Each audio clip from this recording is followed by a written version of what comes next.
All right, welcome everybody. Welcome. My name is Scott Maier.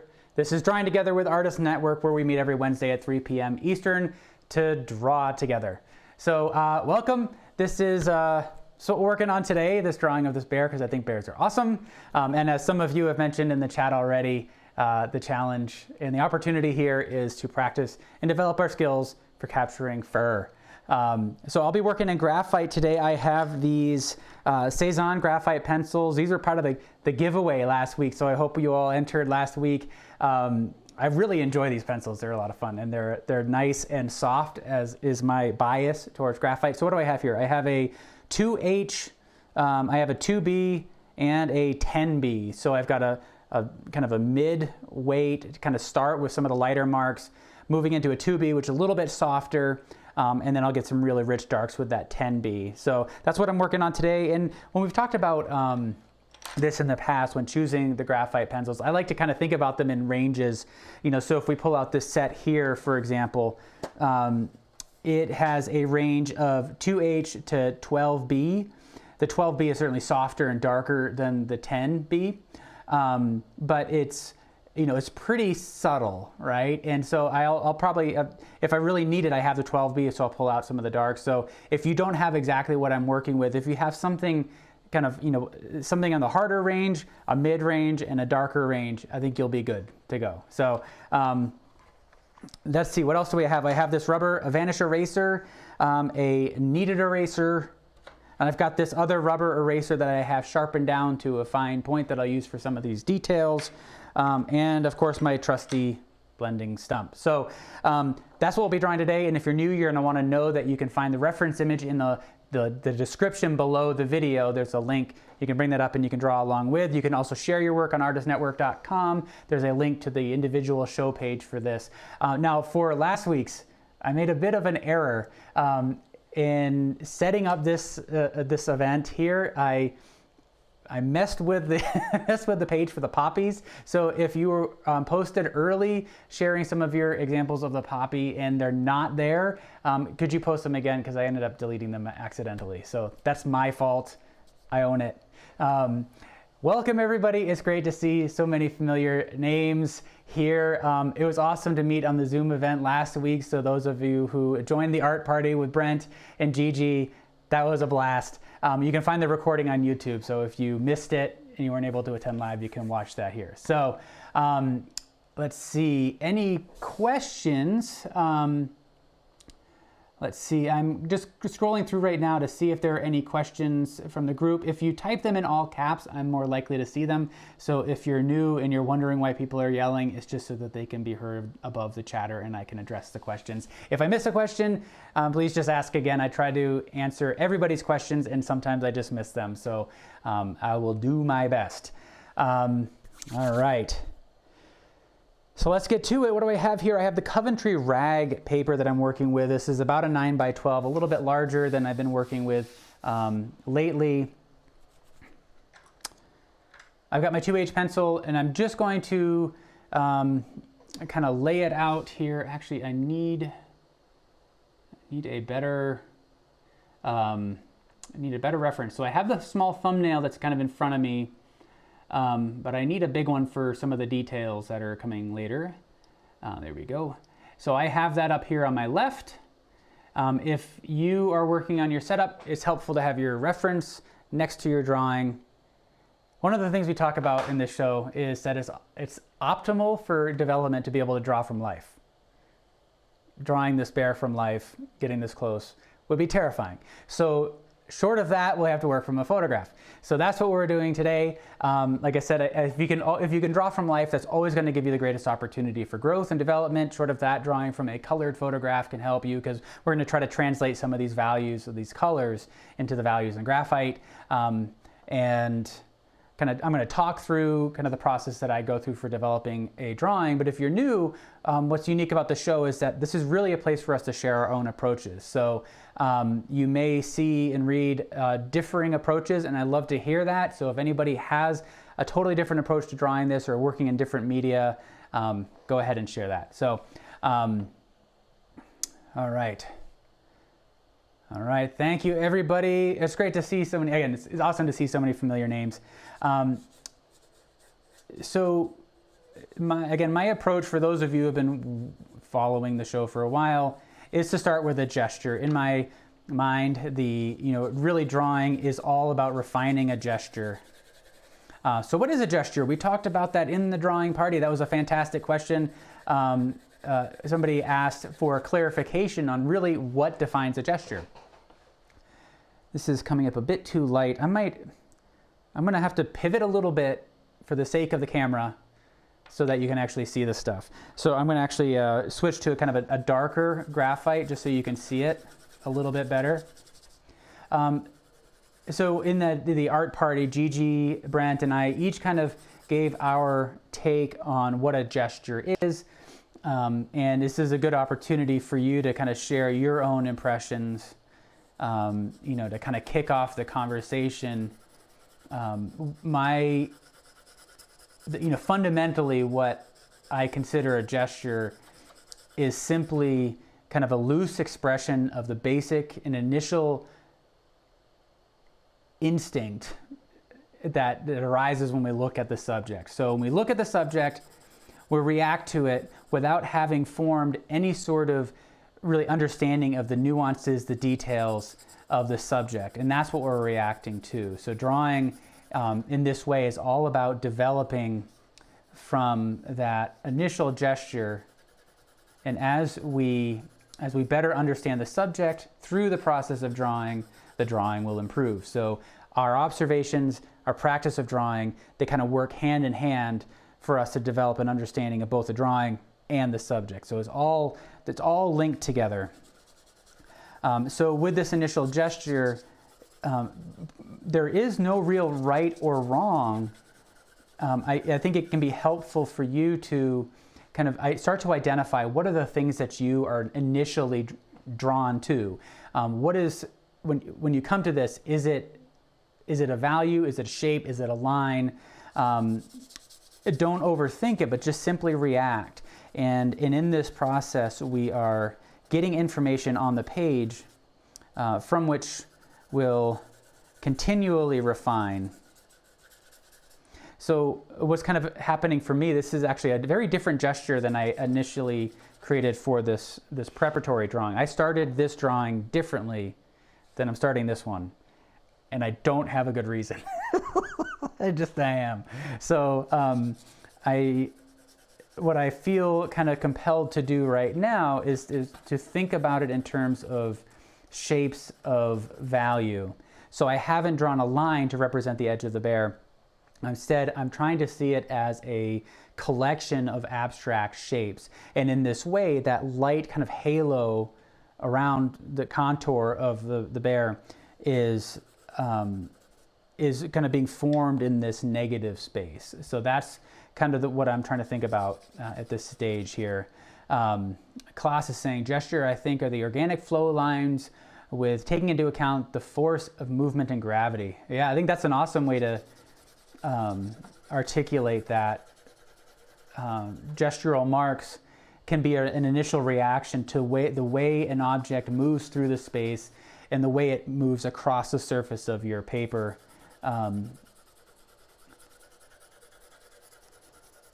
Part of it, and I talk about it a lot in this show, is that the idea is that I've only glanced at this bear. I have a very surface understanding of the form, the specific qualities of this bear.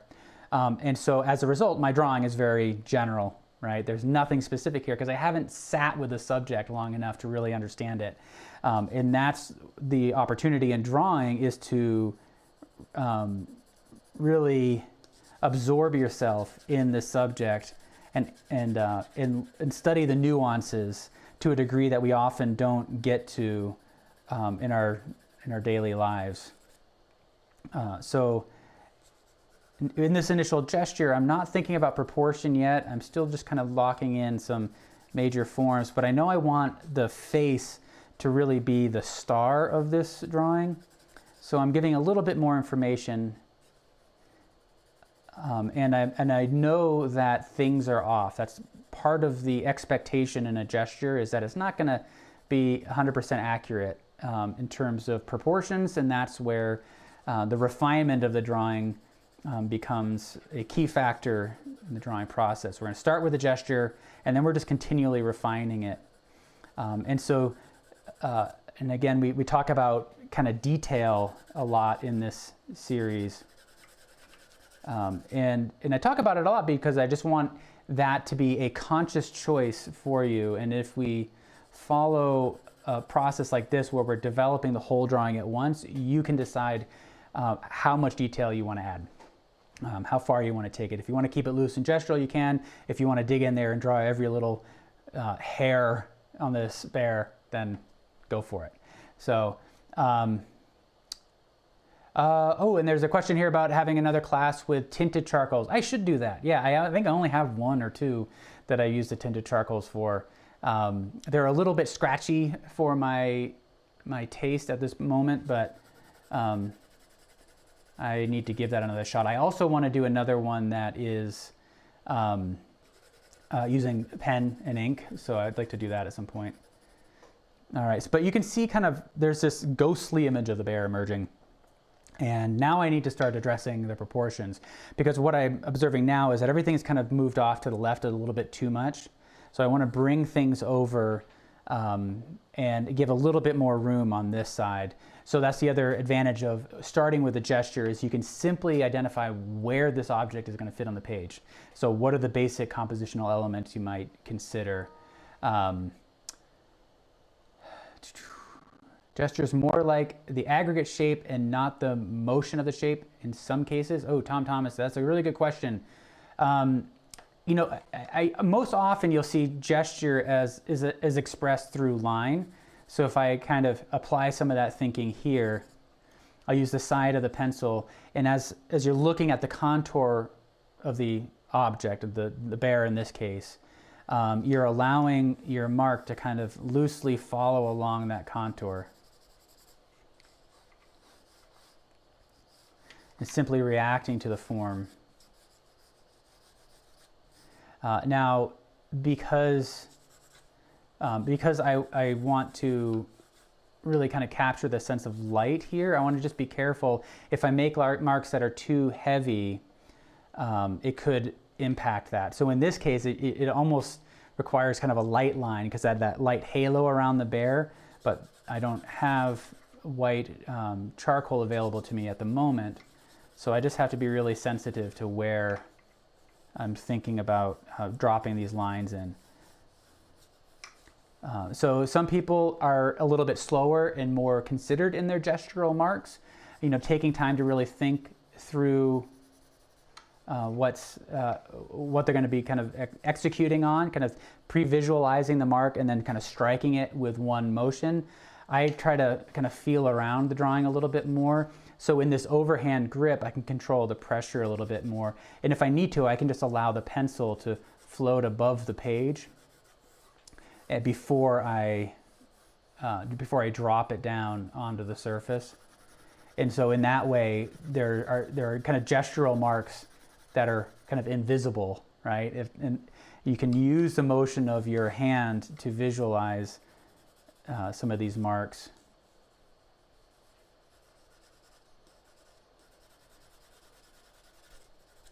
But I think I'm preferring to emphasize shape more. So using this overhand grip, filling up a broad area.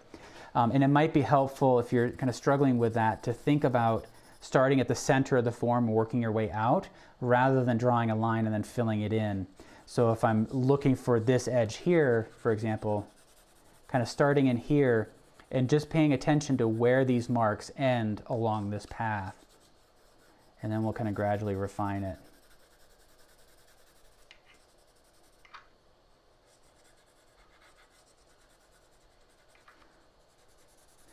But for me, one of the key advantages to working with a gesture initially is that it gives us something to react to when we're controlling those proportions. Now we can adjust and we can make very specific decisions about what needs to change. We have something that we're reacting to. The way I also kind of think about it is like, you know, if you're doing a puzzle, or I think like a jigsaw puzzle is a perfect example. So you're working on your goal is to create this image. You have all these pieces. There are very few people, I'm sure there are some, that can reach in, pull out a piece, identify where it goes in the scene, put it down there, never have to move it again. I'm not capable of doing that, so what I do, I think many do as well, is pour out a bunch of pieces, and as you gather information about what's on each one and how they contribute to the whole, you move them around, right? And so the marks that we're making in the drawing are those pieces. We're moving these lines around as we gather information about how each of these marks contributes to the whole image. They move around until they kind of lock into place to form the final image. If we have the expectation of ourselves to place a mark correctly the first time, we're very likely to be frustrated because it's nearly impossible. It takes some time to kind of get to that point where you can feel confident in those initial marks. And sometimes you may say, that the strength and the substance of your drawing is in those kind of the immediacy of those initial marks. And so maybe you say, hey, this isn't accurate in terms of proportions, but I like the fluidity and the immediacy of the mark, and I want to leave that. In kind of an abstract way, it communicates something kind of emotional about the subject. All right, so mad moments go. Yes, I want to draw over here. That's awesome. Go for it. Yeah, that's what's cool about each of our different approaches. Everybody's got a particular kind of set point for drawing, for making art, and I think it's important to kind of get in touch with that for yourself. So that you end up having the experience that you ultimately want. It's so easy in the art world to look at other people's work and say, ooh, I want to do that. That's what I need to be doing. That's what I'm supposed to be doing. And there's just so many different ways to approach it that there is no really right or wrong, but I feel like an opportunity in art making is working with the materials in such a way that it really aligns with your natural sensibility, and your work becomes an expression of that. And we get to appreciate your own way of seeing the world and reacting to it through various media in art. So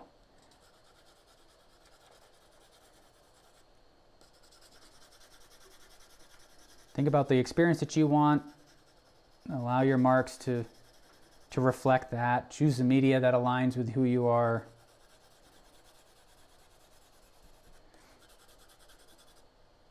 All right, so I'm starting to I'm essentially still fairly gestural in all of this. I found myself getting absorbed in the mark making a bit too much. Where's that paper towel? I've got this. Need a paper towel. I'm gonna smooth this all out.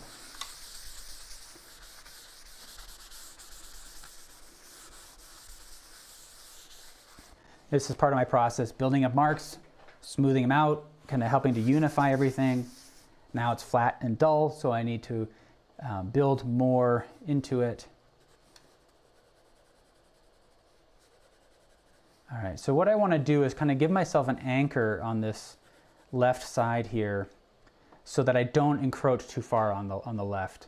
And so now I need to start to think through some of the basic proportions. So let's break that down. Klaus Dahan has a question. Do you think gesture is used only for animals and figure drawing? I think it is in all natural objects present, for instance, in trees. Exactly. I feel the same way. I mean, gesture drawing is more often associated with figure drawing. It's as a necessary element in capturing the movement of the figure. But to me, the gesture is that just initial reaction to the subject, whatever subject that is. That's pouring the pieces on the table that you're then going to rearrange as you gather information about the subject. So that's how I consider gesture. And so that's true with architecture, it's true with still life, abstract work, everything. It's that initial reaction. Again, it's just kind of pouring pieces on the table. All right, so doing a little bit of negative drawing, thinking about this shape here that's formed around the bear. And now you can see I'm intentionally not drawing a line around there because it's such a soft edge. So I'm just bringing marks down and trying to stop short along the path that I'm observing.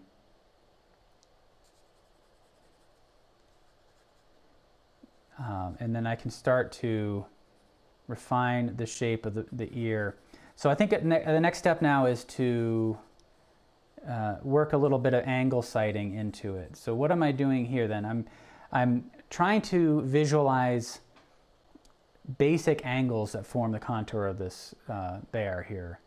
And I think what I'll do is I'm going to keep them fairly light. So what that means is breaking down the bear into a sequence of short, kind of straight marks, comparing it to the reference. So if you're new, what we're talking about is there are two processes that are really helpful, most helpful in controlling the proportions. Angle sighting, this first one, I have the reference in front of me. I have my pencil, closing one eye, so I flatten my depth perception, and I place this pencil so that it's perfectly aligning with the edge that I'm targeting in the reference. So I'm finding that angle, locking my wrist to hold that angle, and then bringing it across, placing it on top of the drawing. So I have the drawing in front of me on the projection here on my screen, and so in that way I can compare the angle of the bear to the angle in the drawing, change my target, and I'm just breaking down the shape of the ear into this box-like structure that has very specific angles if you were to break it down into these three sections here. And now I'm going to do the same with the rest of the head, and I'm using this overhand grip because I want to minimize any strong lines that I'm going to have to contend with later as I try to create that soft edge. So yes, can't build anything without a good foundation, bears included. That's a good comment there. All right, so at this point, so if you're working on, say, this top edge here, you can drop a line in there. I'm keeping it light, or you can kind of try to visualize where it is without making a mark, and then you turn your pencil and create marks that kind of follow along that path.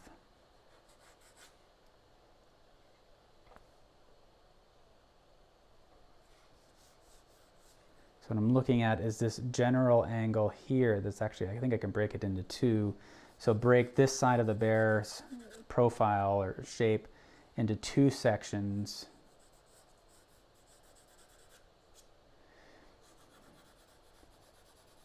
We talked about the ugly duckling stage.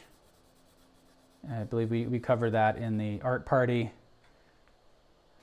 This will go through that ugly duckling stage. And what that means is, as we're trying to solve the problem of the bear here, it's going to get messy, and that gets exciting. As I come down here, I'm going to look for the basic angles. And then we have this leg here emerging, and you want to compare that to then the ear that you have here. So if you do the same technique as I was just doing with angle sighting, but hold your pencil vertically along this edge of the leg, you can see where that lines up with the ear, coming down basically right through the middle. And in this way, I'm actually working on the negative space, so drawing the shape of those grasses behind the bear.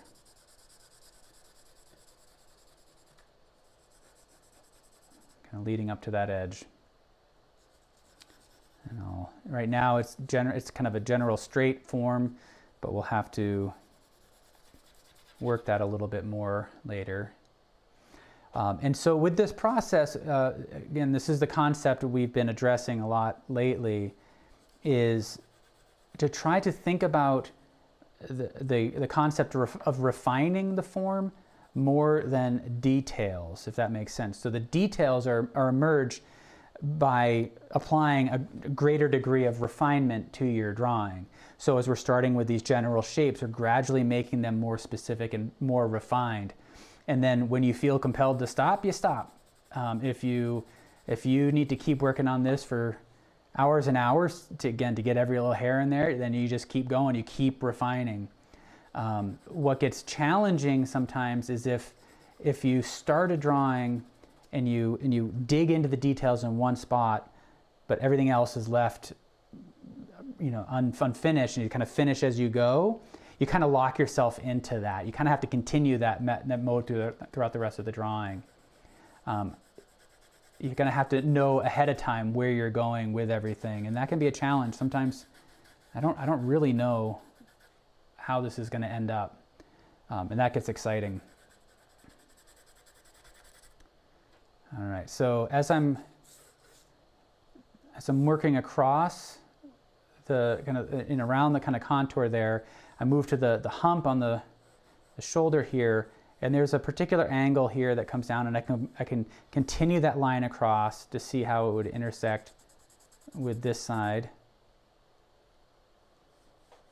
And this ear is really kind of interesting. It's so subtle, it's difficult to determine where the edge of the ear is and where that back kind of emerges.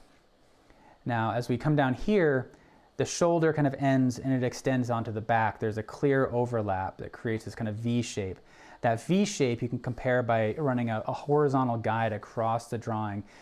You can use your pencil to do that. You can align that with the notch in that back and observe where a horizontal line would cut through the ears there, and that will help you to place that. So then that will help you to get the distance down from the top for that notch. But then we have to figure out left or right of there, where does it go? So you can use comparative measuring for this. Let's see, I'm going to use this larger image of the bear.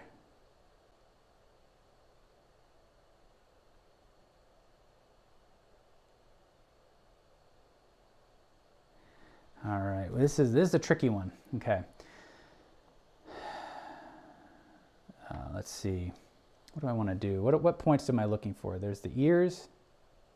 All right, so if I take this measurement here, and so I'm holding my pencil out in front, closing one eye so it flattens my depth perception. I'm aligning this end of the pencil with the center of the ear, sliding my finger down here, aligning the finger with this center of the ear. So I'm holding it over the reference image, taking a measurement, using the end of the pencil and my finger. And then I can carry that across. So I'm taking this measurement, carrying it across from the center of this ear over, and this notch is essentially halfway. It is about half the distance. So if I can take this half distance, and that would put the notch right in about here. And I'm not making a very specific measurement. I'm not pulling out a ruler. I'm kind of getting myself in the ballpark, and then I'll observe how it feels. If something feels off, then I'll adjust it. I'll take another measurement, try to become more specific. But I'm not making kind of concrete decisions. I know in the back of my head that I'm getting closer to accuracy by using those tools, but not 100% accuracy because I need a little bit more information. I'm going to continue to gather information about this bear. And so in that analogy that we used earlier, I need those marks to become fluid and flexible. I'm still moving the pieces around. We have a question about the pencil. Yeah, so these are the Cezanne pencils, these creative marks from Jerry's here. And I'm using the 2B for this. It's a little bit darker than I would normally use, but for the sake of the camera, I'm going a little bit darker. Things were a little bit washed out early on. This is that's the brand I'm using. That's what I'm using at this stage, fairly soft. And I have a bias towards softer graphite. Some of you may prefer kind of harder materials, but I really like soft graphite. I like to move the stuff around. All right, so as I come down here, there's a kind of gradient and a transition into a dark shape down here that forms the outer edge of the left leg of this bear. So I'm going to do a kind of a quick check-in. I'm putting my attention on this whole span here, kind of working back and forth, up and down this edge. This becomes a key point, this notch here in the shoulder, where the shoulder and the back kind of align. And I want to try to visualize that path, and we can see the edge of the leg kind of forming somewhere around here. You can drop a plumb line, you can see where it intersects the back to make sure we're kind of in the ballpark.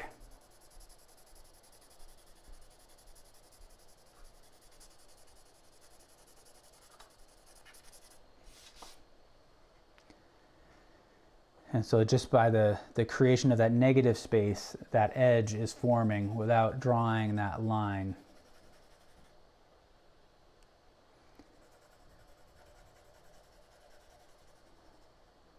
Now this is where I'm going to turn so I can, if I'm going to be laying these marks down, I might as well be running them in the same direction, the flow of that fur. Because if anything, then maybe some of these marks would actually be effective in capturing that fur. So I haven't really been paying attention to that, but I feel like this is an opportunity for that. So just changing up the direction of my marks. I'm not paying attention to any of the details. I'm still just observing basic shapes. Klaus is asking, what is your opinion about the contrast level? I have the tendency to use the max value scale, which makes my drawings often too dramatic somehow. Do you limit yourself beforehand, for example? Oh, that's a good question. I mean, I think if what you're observing in your natural tendency is a heightened degree of contrast, then it might be a good strategy for you to specifically limit yourself to a narrower range in your graphite. I don't particularly think it's a good or bad. It's anything good or bad if you have high contrast. It's just, it seems like what you're determining is that it's not serving you quite the way you would like. I have kind of a natural tendency to diminish the contrast. It'll make things a little bit too flat. That's something that I've always struggled against. And so, I've needed to push the darkest darks a little bit farther. But yeah, like I said, I think that could be a good strategy. If you don't have a 10B pencil available, you can't go that dark. So if the darkest dark you have is a 3B, then that's going to limit the intensity. And what you might try doing though is build up a tone across the whole paper, knock down the intensity of the white a little bit more, because it may be that there's just too much white showing rather than the dark. So when you're adjusting that contrast, it's the difference between the white and the black. If you lock your darker values in where they are, you can bring the lights up to shorten that distance and adjust the contrast. So that's always an option as well. And so save your brightest brights for just the smallest areas. I think that we often have a tendency to, at least for me, that was one of the areas where I struggled with, is that that white of the paper was showing so much, and that we often in nature don't actually see anything that's quite that bright, except for a light source itself. But when we're looking at objects that are reflecting light, I think you'll be surprised that by how dark everything actually is. So I don't know if that's helpful. All right, so I'm just going through and refining. You can see I kind of observed this kind of notch under here in the belly that I think is really important for kind of establishing the form of the bear. Now So some of you may have started your drawing with an initial kind of armature, so drawing lines that represent the central axis of the bear. So maybe a line for the central, dividing the head for that central axis there, the eyes, kind of the flow of the back, the axis for the leg.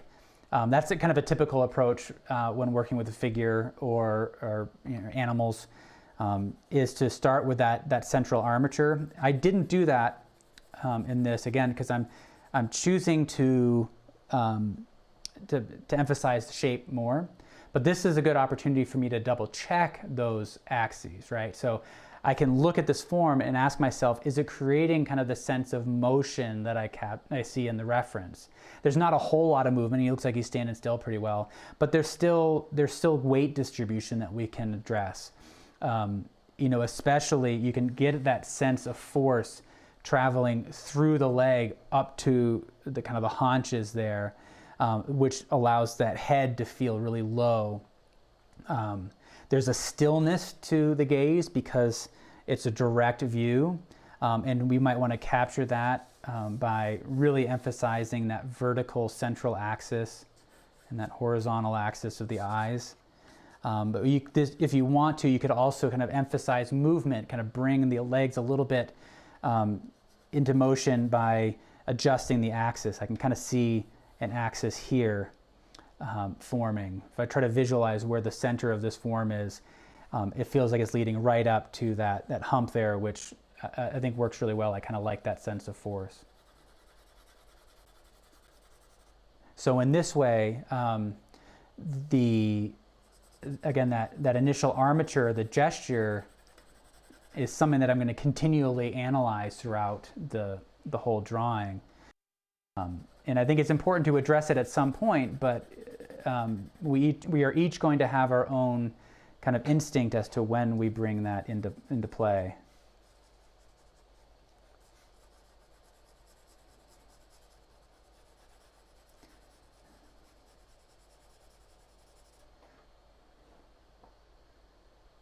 All right, so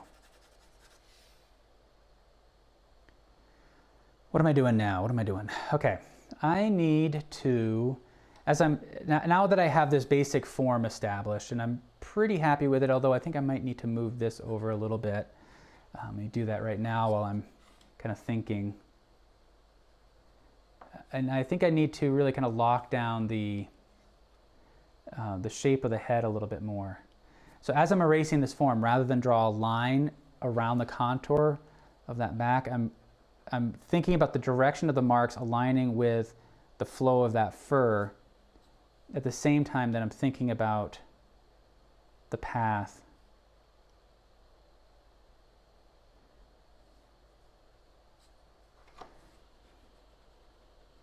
These vanish erasers are pretty awesome. And I want to make sure that these edges aren't too hard. If they are, we can manage that a little bit later. Okay, but I'm kind of looking at this now, this overall shape, seeing if anything stands out as I compare it to the reference.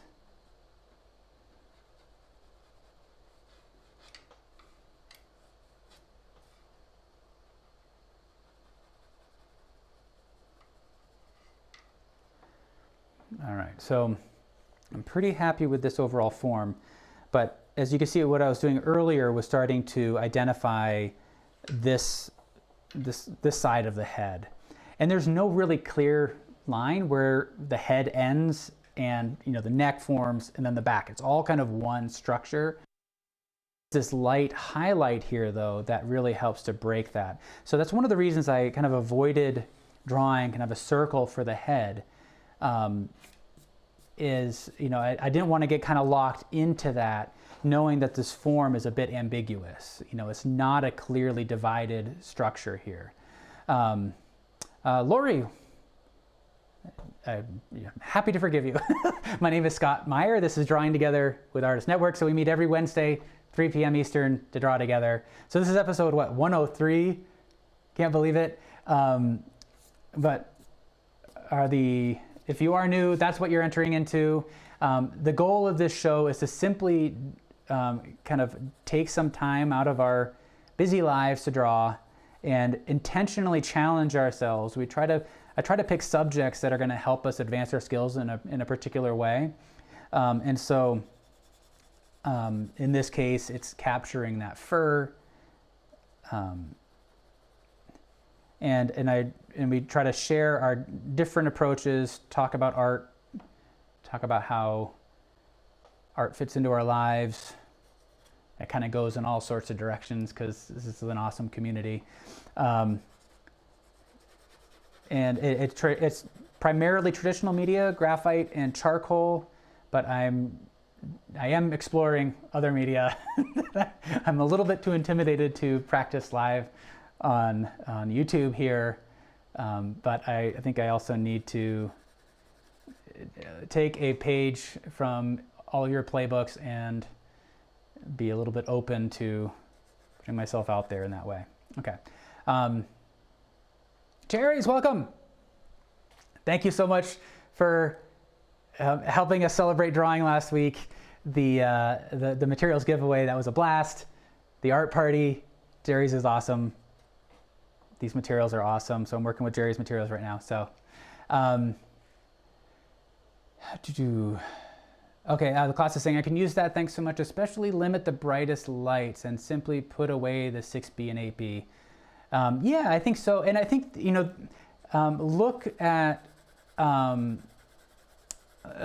artists that really manage subtlety well. I think about some of the early artists that I was introduced to when I was in art school, was an artist by the name of Edwin Dickinson. Just beautifully subtle work. And kind of explore out there and see if there's somebody that really kind of inspires you. Doing a master copy can be really helpful. And if you're thinking about doing a master copy, find an artist that you're resonating with that you really want to learn from. And the goal of the master copy is not just to create a duplication of their work.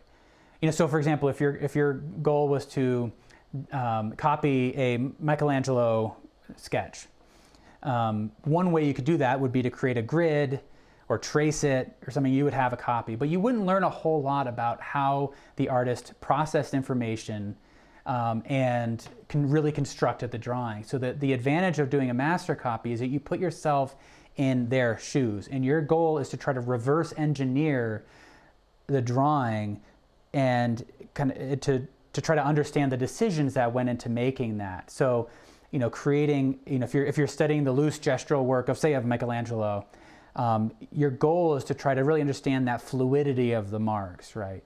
And it gets really tricky to do that if you kind of pick away and specifically kind of duplicate that form, but in a mark that doesn't really honor the mentality that created it. So your goal is to try to really immerse yourself in the brain of the artist, in understanding that marks are thoughts. So when you look at it like at a Michelangelo drawing, you're seeing the thoughts that he had throughout the creation of that. And I feel like that's where the power of studying sketches really comes into play. I think you can learn so much about who Michelangelo was through those sketches versus the Sistine Chapel, where you don't really get to see the marks. You understand the design thinking and the storytelling, those types of aspects of the work. But in terms of really immersing yourself in the mark making, it's difficult to do that with a fresco. So that would be my other suggestion too. I think it's a great way to learn. Discover as many art teachers as you can. I love that you all join me every Wednesday. And it would be inappropriate of me to suggest that I should be the only one that you learn from. You should learn from as many different artists as possible, as well as yourself. Don't count yourself out of that whole equation.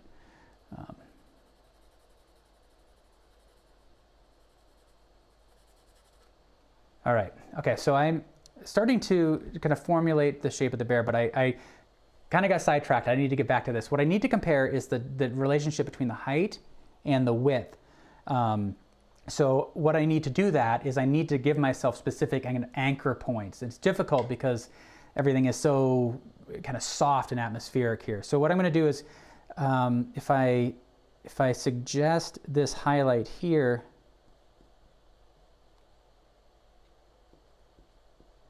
I'm just going to put it there. Right? I don't know if it's correct yet, but I need something to look at. So I'm going to take this measurement using comparative measuring against the reference image, and then I'm going to turn it this way, and I'm going to align the top here with this edge along here that's a little bit clearer, a little bit sharper. So I'm going to take this measurement and then turn it and see where that ends up. If I take that turn, then yeah, this distance here should put me right at, there's this nice kind of light highlight in this, kind of looks like a little beard that's kind of poking out there. Now let me double check that. So kind of from center to center. Yeah, that puts that right here, which is actually pretty close to where it was starting to be suggested. Jerry's, if you're still watching, I love these Cezanne pencils. So they're really good, nice and smooth. All right. Suze, we learned from errors, both ours and yours. Yes. And I have learned a lot from the errors I've made in the show that you all have helped me address. And so that brings up that other point. Again, if you're new, one of the aspects to the show is that I thoroughly enjoy the assistance provided by those who are watching when I'm off. And don't be afraid to throw out observations. It may be something that I just haven't gotten to, or it may be something that I've completely ignored. But I certainly do not take offense to anybody saying, hey, have you looked at this aspect of your drawing, or something here seems off. And that's part of how we can all learn and grow together. All right, so kind of getting a little ahead of myself here. As you can see, I'm starting to define this shape here that represents the snout. I need to make sure that I'm placing it properly. I've kind of lost sight of where I am in the context of the whole. As I look at the whole, I'm right now, my brain is still processing this information, but I'm kind of moving to another part to try to just kind of clear my head. Sometimes I don't, if I don't really know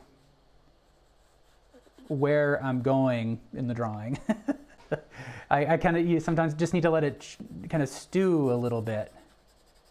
I chew on it. So that's what's kind of happening here. Just feeling like that ear was a bit too big. So now what I'm looking at is this relationship here. So let's see, I'm going to use the center of the nose, center of the ear as an angle. And in that way, if I'm happy with the placement of this ear, which I might need to give myself a little bit more information.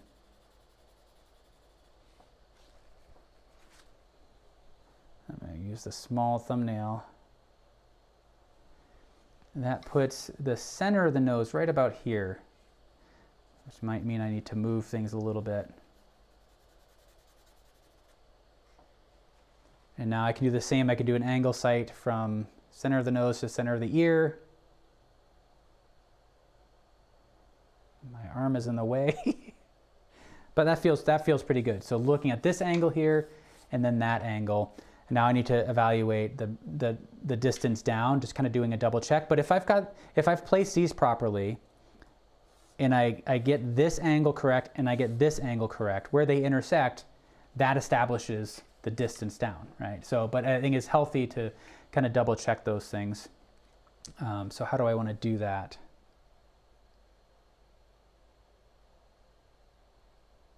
Oh, this is kind of a cool relationship. So from this top edge here to the nose is equivalent from the to the nose to the bottom of the image. So right here, that distance is equal to that distance. So that's confirmation that things are kind of falling in line. So it's just kind of another double check. in the whole process. And I'm gonna have to adjust these shapes a little bit. Squinting my eyes at this point, you know, I've really actually been squinting through most of the drawing, but in particular I need to do that here because I know that this is where I want the detail. And I need to establish those big shapes before I get to the detail or the refinement, to be more precise.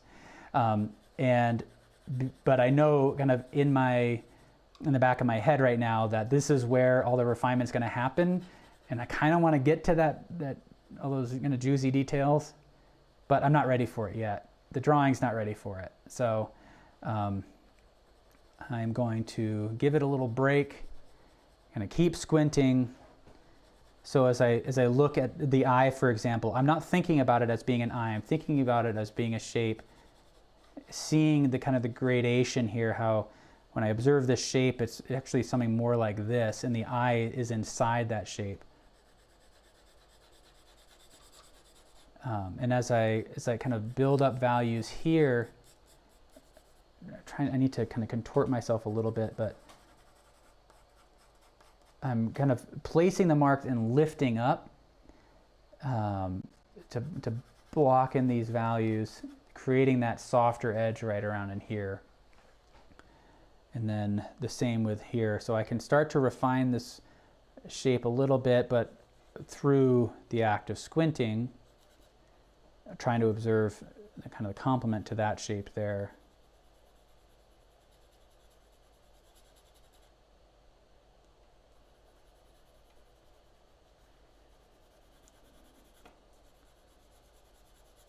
It'll be interesting to see how much detail I end up with in this drawing.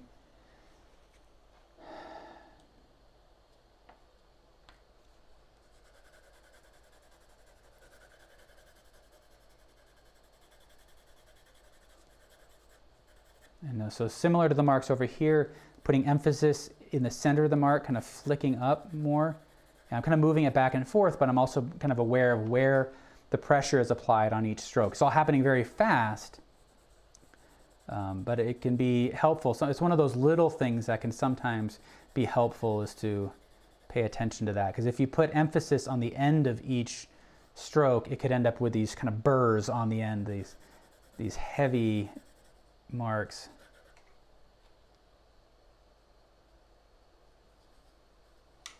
So as I squint, I can refine with this eraser a little bit the shapes that I'm seeing.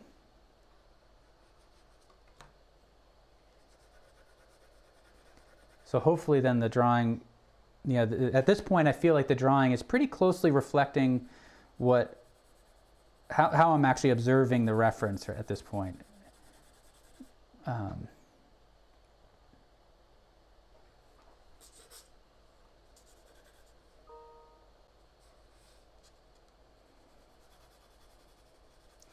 So I look in the ear, I'm using kind of these circular marks, again, putting more emphasis towards the center, getting a little bit softer towards the edge.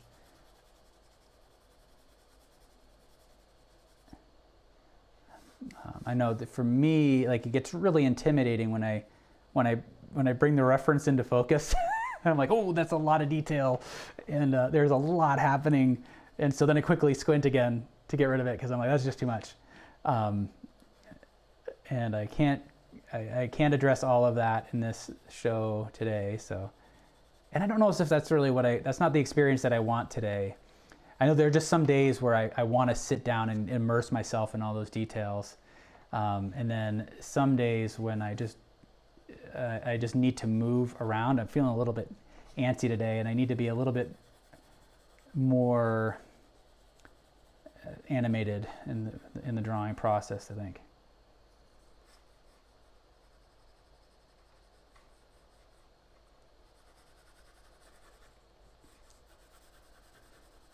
But in general, though, if we bring that conversation back around to gestural drawing, again, my initial comment about it is that the way I approach drawing is that all drawing is gestural, right? All we're doing throughout the drawing process is refining a gesture, but we kind of maintain that type of thinking throughout. So my movements really haven't been all that different throughout this whole drawing process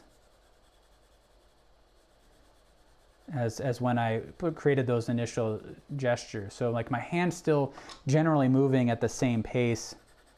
I'm using the same grip. You know, I'm changing the direction of my marks, but it's still kind of gestural mark making. So as I'm going through this, I'm again identifying the dark forms, but also paying attention to the light areas that are forming. So there's an alternating kind of process in the observations, thinking about kind of positive space, these dark forms, negative space, and how they all interact with one another. They kind of move back and forth, kind of constantly aware of that, whenever you make one mark, you're actually creating two shapes, essentially. You're creating the shape of the mark that you're creating plus the shape around it. And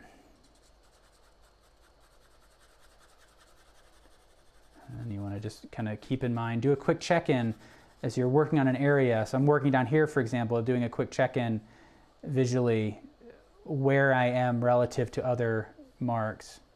There's this dark kind of triangular patch here, for example, that seems to end somewhere around here. I can bring a horizontal line across here to see how that aligns with the snout. I can check it against that ear as well.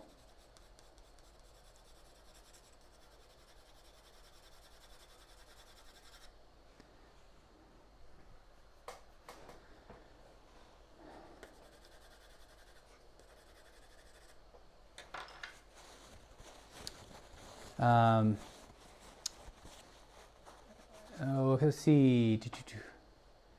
Brent does art. Scott, do you think artists spend too much time trying to draw fur exact to the reference?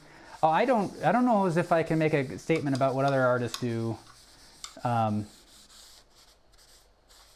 I mean, I think the opportunity with drawing is that it can be an expression of who you are. A drawing is the capturing of an experience, right? This is the physical manifestation of this entire drawing process. All the thoughts we're having about it, this conversation, all of it's ending up on the page. And so if that is what is authentic to the artist, then I feel like that's exactly what is necessary. So if loose gestural drawing, highly detailed, again, it's just an expression of who that artist is. I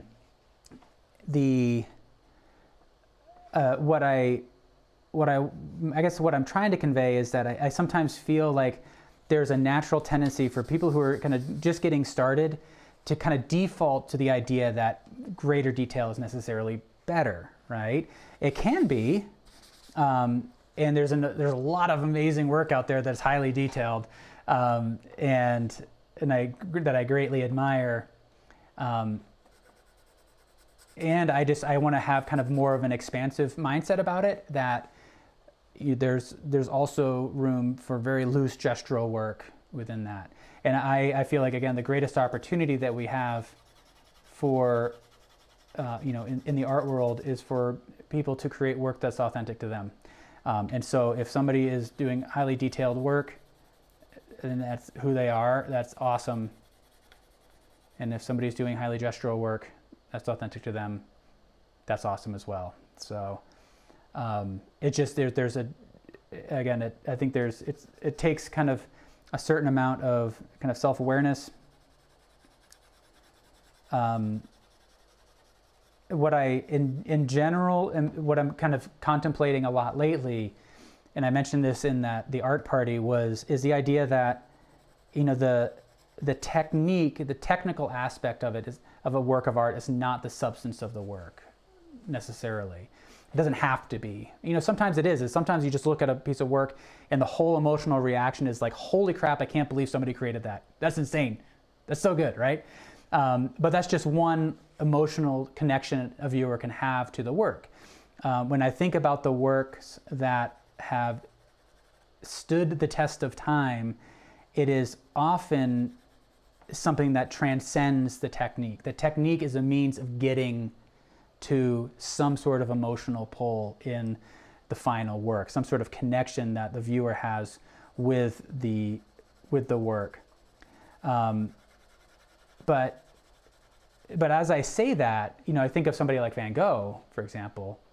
The subjects I think are strong, but I think what attracts me the most is essentially his color choices, the brushwork. It is a technique. So I may completely be contradicting myself with that statement. So maybe with look at Monet, for example, it is the technique that becomes the substance of the work. So again, it's something that's just kind of I've been contemplating, and this is where we can be safe to have differing opinions here if anybody would like to share them. But I've learned long ago that I cannot make blanket statements about how somebody should or should not work. Like I said, I think for me the opportunity is in an authenticity, is for somebody to have an authentic moment of relationship between themselves and the medium. Greg, thanks for the comment. Mad moments ago, Brent, I have a habit of doing that and try to compete with the reference and not simplifying, making it as real as possible. Sarah, this is a Cezanne graphite pencil. It's a 2B that I'm working with right now, but I'll be moving to a softer one here. So it's a Creative Mark brand here. Yeah, Diane B13, isn't that artistic license? That's exactly. That's what artistic license is. Yeah, we find that, but sometimes we don't give ourselves artistic license. And this, I guess, I'm saying that I don't want to speak for anybody else. For many years, have not given myself full artistic license because I look at somebody else's work and I say that's what I need to be doing because that's wicked awesome. And then I do it and I'm like, I'm not very good at it, and I need to be doing something else. That's not who I am, but I don't know who I am yet as an artist. And so it's kind of part of it is you try on different things to see how it fits. And maybe there's an aspect to it that he says, oh, this part is me or where I want to go, but not this.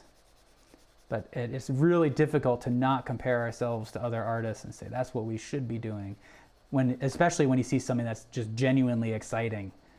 So now I'm kind of getting at the point where I can look at something that's genuinely exciting. I'm happy for that artist that they can do that, and I need to figure out where I fit in all of this. So, what is the best way to study from a master like Monet? I think at this point, if you ever have the ability to paint in a museum. I've never been able to do that. I think it would be a fantastic opportunity, and some museums allow it. I think really studying an original is the way to do it. And I really feel like a master copy is a really effective way to learn from those artists. But again, it's about having a proper mindset. If you want a duplication of the image, there's a number of ways you can do that. You can project it, you can trace it, you can grid it, you can do all sorts of things to create an exact copy of a Monet painting, for example. But if you really want to learn how to paint like Monet, you have to look at each brush mark and say, well, what was the force behind that? You can tell by a mark on the page or a brush mark on a canvas that it was either heavy, it was quick, it was slow, it lifted, it dropped down, it splattered. You can see the ends that splay out. There's so much information that you can learn. As it's like tracking an animal or something, right? You're studying these subtle things that give you a clue of what was that motion that created that, and then what was behind that motion. Was this artist reacting to a visual stimulus, something that the artist saw? Was it inventing something? And you can really put yourself in the mind of the artist when you do a master copy. And when speaking of Monet specifically, I had an experience like that in art school where, for whatever reason, I was compelled to look at Monet, and for months and months and months, that's all I did. That's the only artist I looked at was Monet. I don't know why. I never it's kind of come and gone. I like Monet now, but I'm not nearly as enthralled as I was. But for some reason at that time, there was this period where I just felt compelled to study Monet. And about 6 months into it, I remember flipping through this book, landing on this image, and for a split second, I saw an actual landscape, not a painting of the landscape. And part of that became, it came about as a result of studying the marks so much that, and thinking about it in that way, what was he looking at when he made this mark? And how was that visual stimulus being processed in the mind that led to that mark? And there was that split second, it was so exciting when I'm like, oh, I see a landscape here, not a painting of the landscape. And because it was because it's kind of like reading it like a language that's unique to Monet. So, and I did a bunch of master copies, and it was just really kind of exciting. Like I said, then I don't know what happened. I just stopped studying Monet, and it was just this kind of temporary fad, but for me. But that would be my suggestion. I think that's where, for me, I found the greatest benefit. But it may be different again for everybody. All right. Brenda is asking, what is a master copy? Well, a master copy is similar to what I was just describing. So you find, if you can work from an original, that's the best. If not, find a really great color duplicate, reproduction of the original. And your goal is to kind of recreate that process. Really look at it closely. Try to determine how that work of art was created, and then go through the same steps to create that. I think there's a tremendous amount of value in that. I mean, historically, that's how many artists were trained, and it's why it can be difficult sometimes for people to authenticate original works when so many artists had then studios. They had students that they trained to paint just like them, creating images. And then what would happen is that when you were an apprentice, you would study under a master. You get so good at painting like this master, it's time for you to branch out on your own. You create your masterpiece, which then gets evaluated, and you are determined to be or not to be a quote-unquote master. But so much of art history kind of followed that path of studying from an artist to paint like them, see how do they interpret the world through these particular techniques. And so I think that can be really tremendously valuable. Right now I'm looking at this bear, and he feels very much like a raccoon. Got to get back to squinting. I was focusing too much, letting my eyes come into focus too much, so I'm going to squint again to see the general shapes.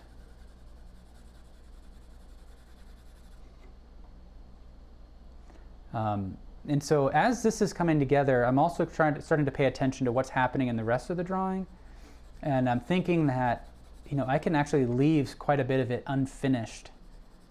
And I'm going to see what happens if I bring a higher degree of refinement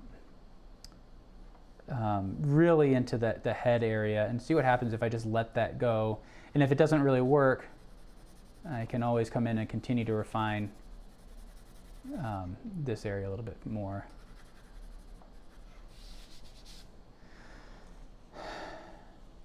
Okay, welcome. This is what size paper is this? I think it's a 9x11, maybe a 9x12, but about that size. I believe 9 inches this way. And then I think it's 11 width.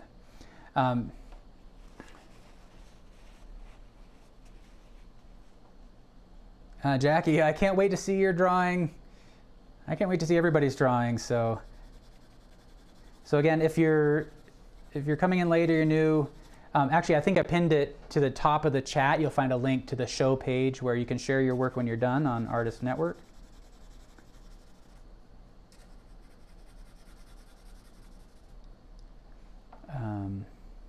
What am I doing now? I'm kind of just, right now I'm clearing my head, a little unfocused. And so I'm kind of working on some areas like in this where there's a little bit less at stake, because I can be a little bit more loose and expressive with this side here. So as you can see, building up tones in the bear, building up tones in the background, and what's left is this kind of halo here. And then it's going to be refining those edges that are really going to create that texture of the fur. So we're almost at that point. I think what I need to do though is give myself a little bit more information here.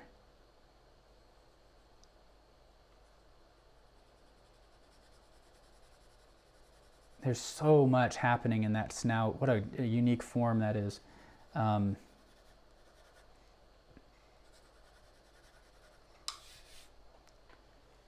Okay. So as I'm doing this, I'm just kind of washing over the whole drawing, letting the pencil roll in my fingers. You can see how much I've already eaten up of this pencil, but using the side of the pencil in this overhand grip, it still gives me a sharp point when I need it. And there's no part of the page where that bright white is actually showing. So the lightest lights are still have some tone there, which will be helpful because then I can really pop that tonal range in the select areas to create a bit more dimension in the work. Okay. What do I need to do? All right, I think what I need to do now is I'm pretty happy with the overall dimensions here, so I can start to refine it. I'm going to refine from the outer edges in now. All right, so the nose on the reference looks like a skull. It does. It does look like a skull. That's pretty wild. You know, I've never seen a brown bear like this. I lived up in Alaska for a while, and that was always my desire. I've seen many, many, many black bears, but never a brown bear like this. Could be a grizzly. I don't know. They're all very similar. Oh,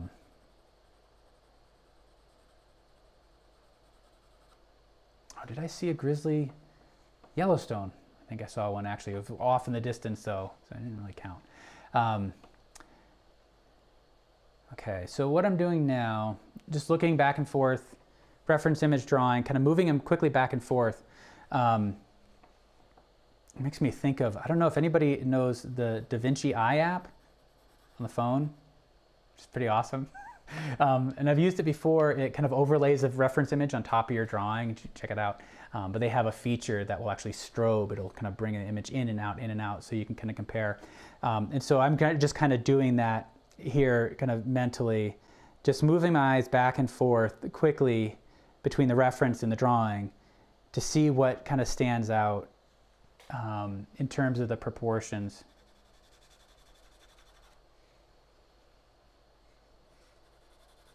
And checking against the vertical. So if you haven't set your drawing up vertically and step back from it, you want to make sure you do that. If you're not working vertically already, that is. Again, I have the benefit of working from the projection in front of me, so I'm looking at the computer and seeing that overhead camera view. Because especially with the graphite, there is a kind of a sheen to it that will affect the value relationships. And so it's really healthy to kind of change that up a little bit. Okay, so I think getting back to this, I think I'm ready now. I want to, this ear for whatever reason feels compelling to me. So as I'm looking at that edge, what I'm going to do is start by working in that background, just bringing in these marks, kind of flicking up into that. So paying attention to the direction of that light fur that's on top of that background, you're actually going to create by drawing the negative space, the shape around it. So that means you have to be kind of aware of the direction of that light fur. But I want to be careful not to create this halo. Like this mark is way too dark right now, so it's popping to the surface. It's not reading like the background. So I think what I'll do is actually kind of blend that in by darkening that background. And that'll make that ear really pop out. That's not what I'm seeing in the reference, but so, and I haven't used the blending stump at all yet. I don't know if I'm going to need it for this drawing.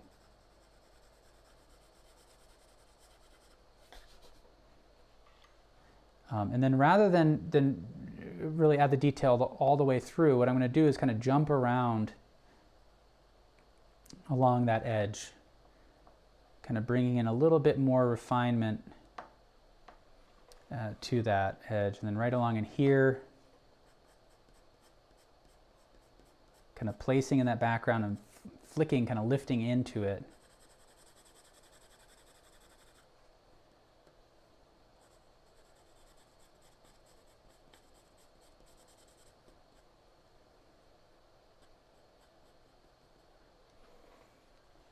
And in that way, I'm kind of pumping the contrast up a little bit more from where the reference is, but I don't want to fix it. I don't want to make it look like the reference. That's just where my head's at today. I think if it were another day, I might lighten this up and say that's too dark, but that's not where I am today.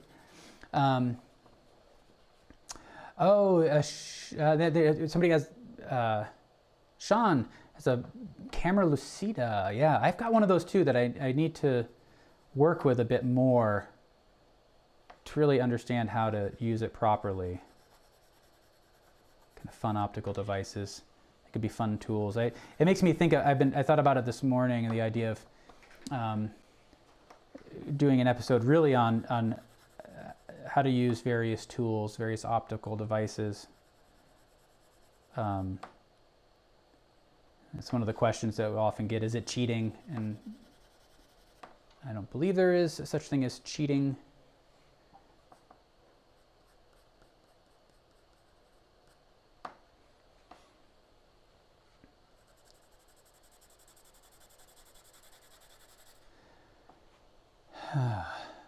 Well, welcome. I see some new people.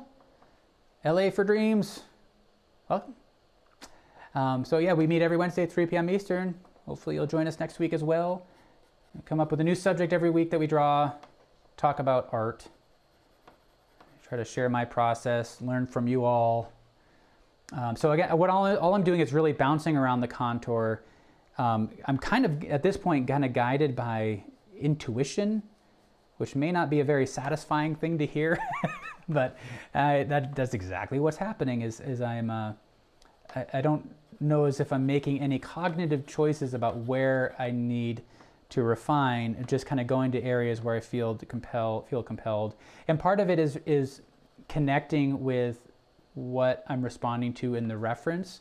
Where does my eye go? This hump, for example, it really is drawing my attention. That ear is drawing my attention. And it may be different for you. In this reference photo, pretty much everything is in focus, except for the background, of course, but the bear itself is in focus. We may feel kind of compelled to kind of get absorbed in the face of it all, but again, it goes back to that artistic license we were talking about earlier. And what I've kind of learned through my time, 25 plus years of drawing, is that the viewer's mind is going to do a lot of work for you, and at least for me, it gets exciting when I'm trying to figure things out in a drawing. When it gets too clear and too explicit, then it gets exciting, but there's not much of a problem to solve. And so when leaving certain areas unfinished, it kind of is something for the viewer's mind to kind of dig into and try to solve, and will fill in a lot of missing information.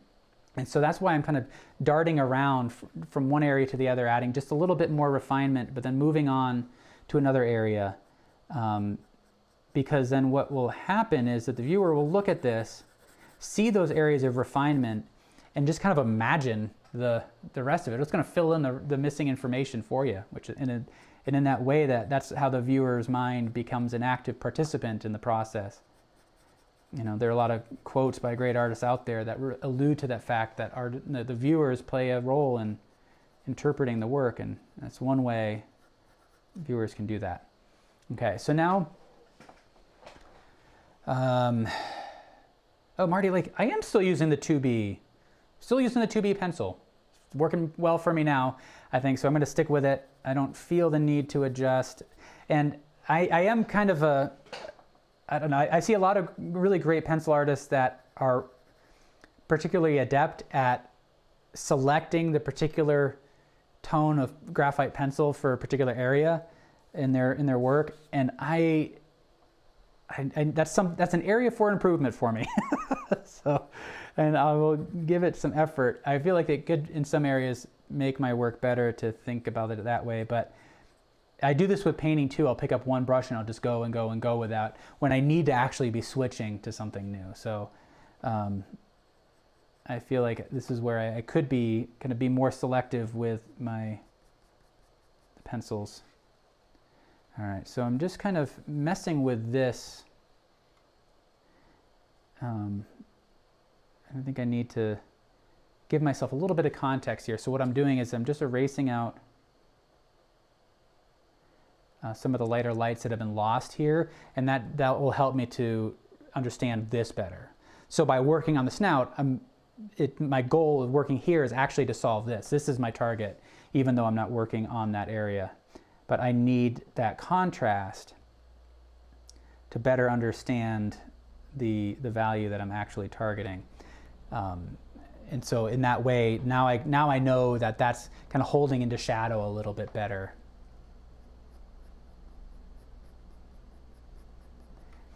So now that we're working in the form here, as we work up to this edge, we have kind of the background here in the negative space creating the outer edge of that halo. And as we come in here, we can bring some of these darker hairs into that area. But I'm going to start with kind of a gentle mark. And kind of this, again, this is where I could see what happens. I'll just grab an H. Kind of keep it light there for a fairly soft transition. Or my default is to modulate the value through pressure. So if you're using a softer pencil, it's just a matter of having a lighter touch with it.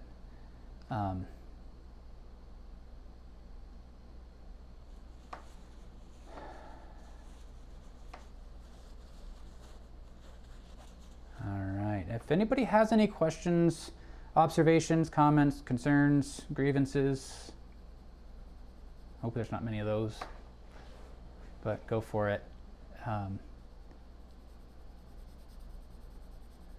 If anybody, I'd love to hear how your drawings are going. Jackie, it sounds like I don't know if yours, if the bear is evolving away from a pig at this point, but so right now my focus is on this transition here, because you get these areas of dark value, and this is when you're working on these areas, it gets really kind of tricky. You need to be thinking about it both positively and subtractively at the same time, or positive and negative at the same time, because as I make these dark marks here, it's creating a lighter shape here. So I'm observing that shape that is being created, and as well as the dark shape. So again, that's what I was saying earlier. Any mark you make, it's actually creating two shapes. It's the shape of the mark as well as the shape around it. And so the more you can be aware of those two at the same time, the better. And this is a great subject to kind of bring that into kind of greater relevance, because it's because of these various shapes of light and dark in the fur.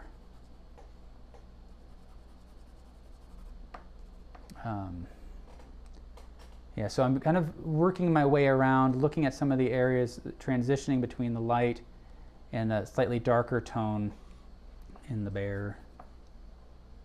Actually, I'm going to bring out the highlights a little bit later. And going back to that conversation about kind of controlling value range, kind of keeping the contrast down a little bit. I had to bring in some of the lights here so I can really see that more clearly, but in general I'm keeping everything toned down, and we're going to pop those highlights by erasing them out a little bit later. And then in the meantime, I'm going to key everything down by going a little bit darker, and in that way it gives us that option of expanding the contrast in that tonal range by pulling out the highlights. I think that 2H that I grabbed is just too hard. It's not really showing up at this point, in part because it's because of the camera. All right, so I'm going to refine the ears now. So what I'm targeting are kind of the darkest marks. And in that, so if I look at this shape here, there's a dark quality. There's a dark kind of inner shape of the ear. And again, there's a positive and negative relationship between that dark mark and then those slightly lighter hairs that are on there. So these marks, I'm kind of flicking, I'm pulling, and then as well as kind of pushing and lifting to try to create that look. I'll switch to the overhand grip. I just have better luck with that. Actually, I think at this point I want to switch to, let me pull out the dark one here, 10B. Go for it.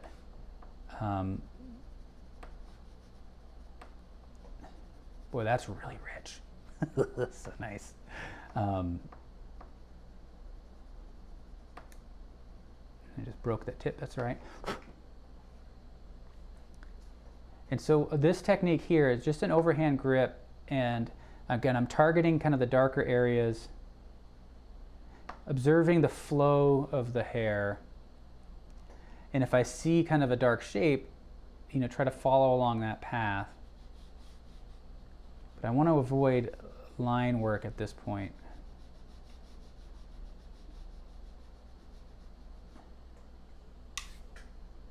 Okay. So I come over here. Now this is, again, talking about kind of refinement. You're kind of in the driver's seat now with your drawing as to where the refinement happens and how far you take that and how accurate it is relative to the reference. You know, so you may be compelled to really just go with the mark making and kind of deviate from the reference, or you may be compelled to really stick kind of closely to it. It's all good either way. That's why we're kind of building up the drawing in this way, is because you can, this is a great place where you can start to kind of become more expressive and just kind of let it go a little bit. So I'm just trying to observe the basic shapes, again, looking for the darks. And throughout this whole process, I'm trying to think about these forms just as that, as shapes and values. As soon as I start to think hair, snout, eye, that's going to adjust the marks that I make. There are these dark marks here. So as we look at this ear, this is a tricky one because those values really kind of blend in between the ear and that hump back there.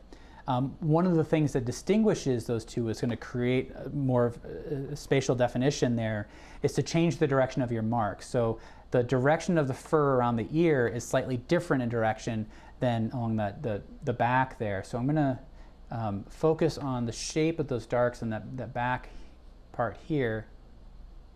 And it's creating that negative space that's going to represent the side of the ear. And then the same with this part of the hump as well.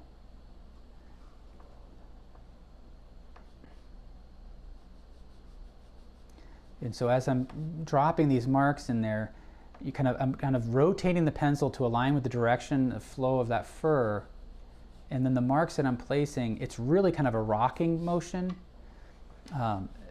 And it's a delicate kind of touch, just kind of tapping on the page, kind of rocking so that it's a gentle mark and not seen as a line.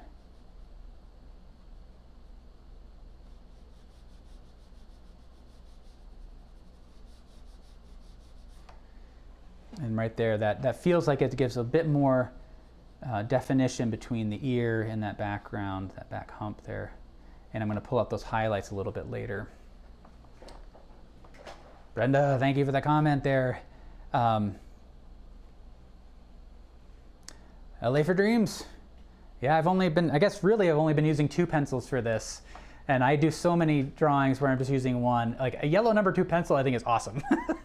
I love drawing with those. And I think there is also a lot of value in having a complete set like I have here.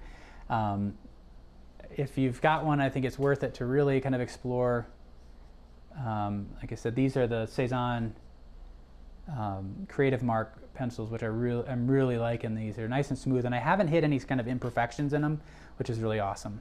But again, my bias is towards the softer graphites. They're just kind of smooth and they kind of move around the page more. I like to smudge, and so that really works for me. But depending on your approach, you may prefer harder ones. So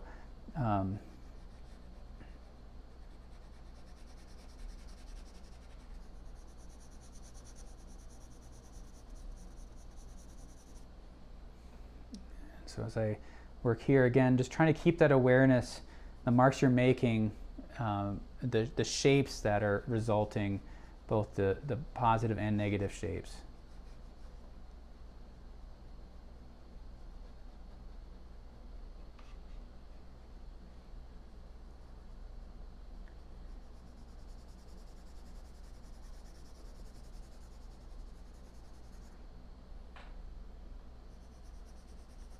I wish I could kind of contort myself a little bit more here, but I can't. If I would be rotating this paper if I could. And so when you're working on this, you may be asking yourself, how do we manage the detail, right, and be accurate? What generally works for me is to kind of break your drawing down into regions. So as I'm looking at this region here, when I come up and look at the reference image, you're constantly looking back and forth between your reference image and the drawing. And when you have kind of a target in mind, if I know I'm working in this area, I come immediately to that part in the reference image, make a really quick assessment of the direction and the general shape of those marks that I'm looking at. And then change that. So I'm looking at, well, what direction is that fur flowing in? And you can see these kind of wedge-shaped marks that are forming. And what is that scale? Like, how big are they? And that can often go a long way in suggesting the texture. And it may not be 100% accurate compared to the reference, but it will often capture the kind of the spirit of that subject.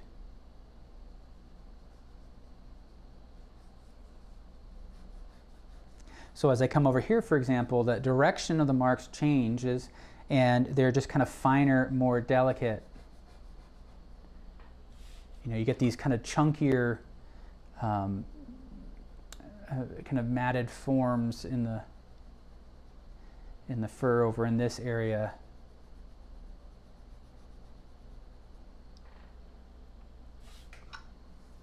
And as we come up here, the shapes just kind of change.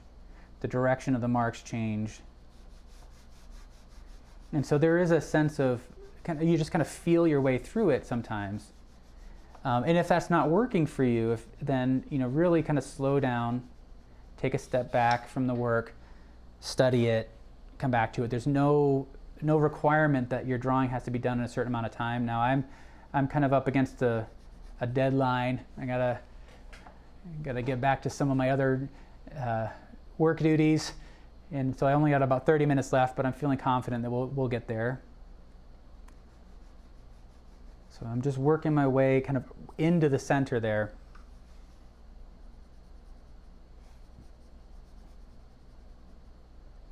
And as I'm kind of aligning and kind of changing the direction of my marks based on the direction and the flow of the fur in that particular area, I'm allowing the pencil to kind of roll in my fingers. So really the point of contact is happening right in here, not on the tip. It's just set inside there. That's what's making the mark.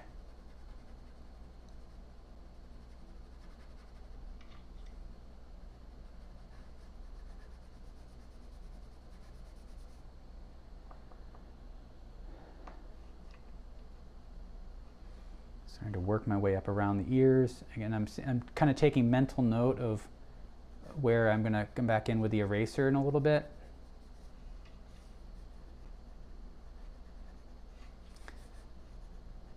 So my marks, we talked about the marks kind of changing a little bit. Now they're starting to tighten up, right? So we stuck with that large kind of gestural quick mark for a long time. But now as we're starting to get to a greater degree of refinement, my marks are slowing down to reflect that.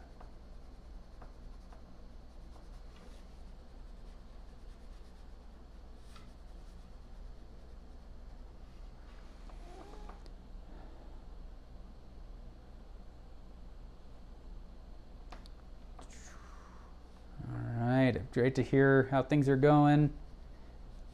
These are tricky creatures around these bears. But I think again, kind of getting back to some of the comments we were making earlier, and we talked about this in the art party, again, that you can watch a recording of on YouTube if you're on our page there. Where was I going with it? I just lost my train of thought. Oh, the idea is that I really trip myself up a lot when I start to view one subject as being inherently different or difficult to draw compared to another. And it definitely happens with figure drawing, portrait drawing, as we've talked about. That's something that I'm overcoming as part of the show is kind of my intimidation with portrait drawing. And part of that, what happens is that I think about the portrait differently. I think it's harder. I think that the drawing is harder. There's something fundamental in that subject that is more difficult to draw. And I have to remind myself that it's not. It's just a more complex form. But if I use my same kind of decision-making process on a portrait as I do with any other subject, then I think I'll be in good shape. So if I think about the subjects that I am comfortable with, the landscape, for example, then if I feel like those are relatively successful, I just need to apply that same set of decisions. I need to carry that confidence into something that's more intimidating. And because really drawing is all about a set of decisions and choices that we make. Like I said, with a portrait or something like this, there may be some elements that are more complex. But if you just kind of have confidence that if you apply what you know with other subjects, that it'll find a way. Okay, so I'm trying to break down the form of the eye now. I need to kind of get into some of that detail. And so I'm going to take it in chunks here.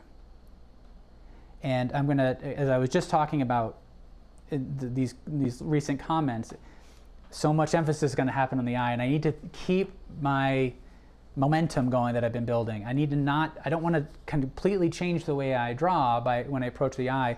So I'm still using this overhand grip. I'm still thinking about it in terms of shape rather than thinking about it as an eye.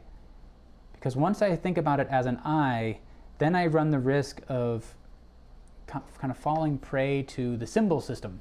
The idea that we draw eyes are just it's a symbol, it's a shape that you make, and you draw eyes the same way over and over again, right? And I'm trying to override that symbol system and really observe the unique shapes that I'm seeing here.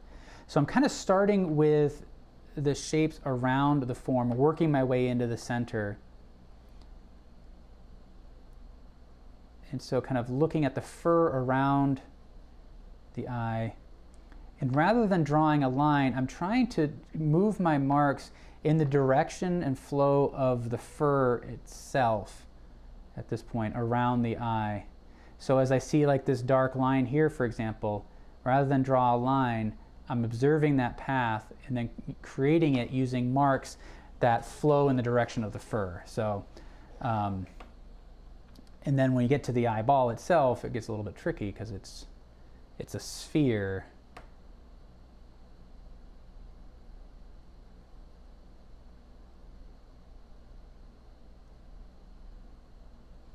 There's this thin kind of lighter light catching that lower eyelid.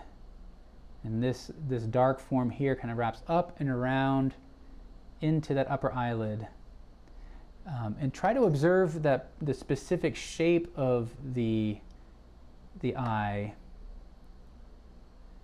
Again, if you find yourself kind of just drawing a generic shape for the eye, try to break the eye down into a sequence of short straight marks. So if I look at this, for example, there's kind of like a straight quality to that outer edge. It's almost like a box here. More flat across the top, there's an angle here. Kind of an angle here, and then it kind of curves up along the bottom. It can sometimes be helpful to put yourself in a position where you're imagining this is the first time you've ever drawn, right? And really try to be as objective as possible when you're looking at these shapes. It's really difficult because we often carry kind of a muscle memory with us on how to draw certain things, and that can sometimes impact not only how we draw, but how we see the subject. So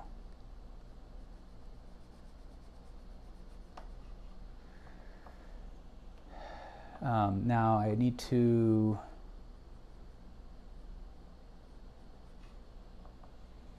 kind of adjust the expression on the eye, double check to make sure that I'm not having these eyes kind of get out of alignment here, so double check that central axis.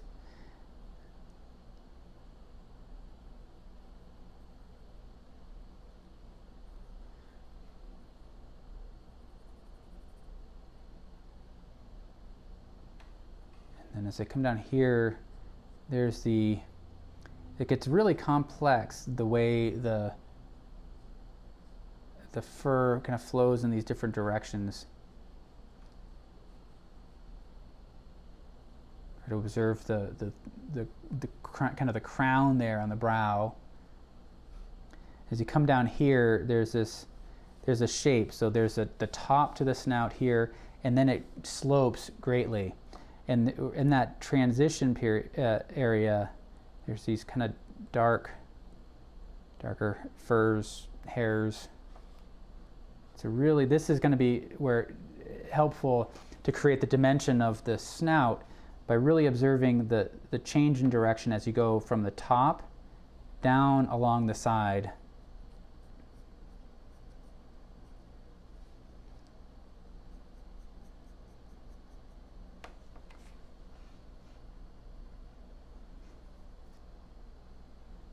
Let's switch back to this overhand grip because it helps me to create marks that aren't, they just feel more naturally formed to me than when I switch to this grip and I draw kind of harder lines. All right. Again, taking mental note that I'm going to be pulling out some of the lights in this area a little bit more. So having to do some kind of pre-visualization of how that might look.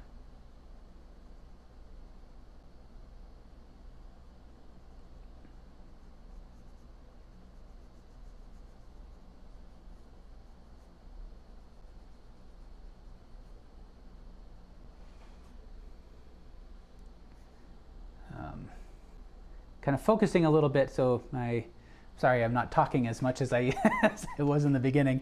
Those earlier marks require less thinking, and so now I'm kind of tightening up a little bit, and I'm focusing.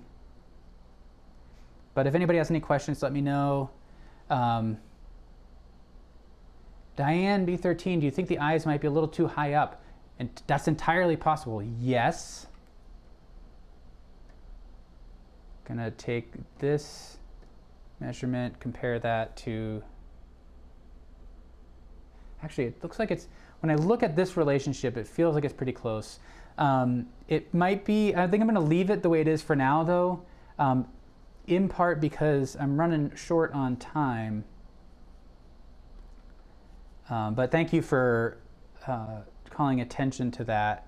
Yeah, and if anybody sees anything that might require some additional attention, just let me know. So as I'm working on this snout,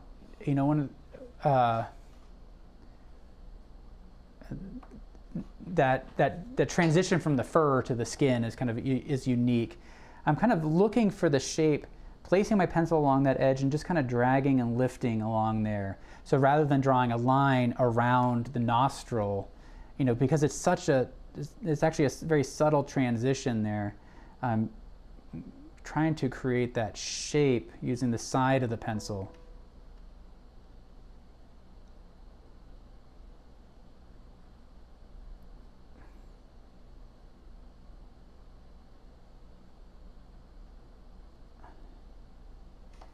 And then you have these kind of creases.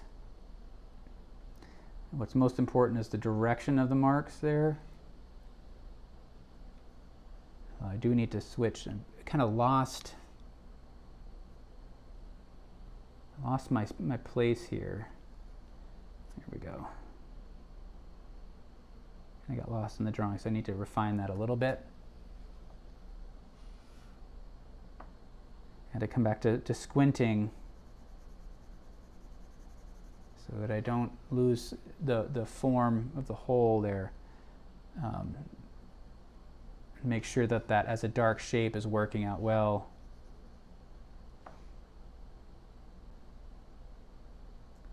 But I find that when working with shapes like this, again, just playing with the direction of the marks can be really helpful. So if I see that horizontal kind of path for the mouth there, kind of observing that path, but create it using marks that run vertically, even though the mouth itself kind of runs horizontally.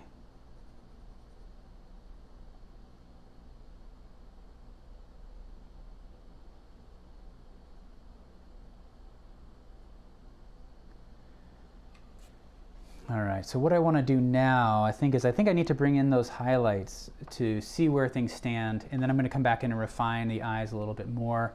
As I do that, I want to be thinking about a couple main things at this point.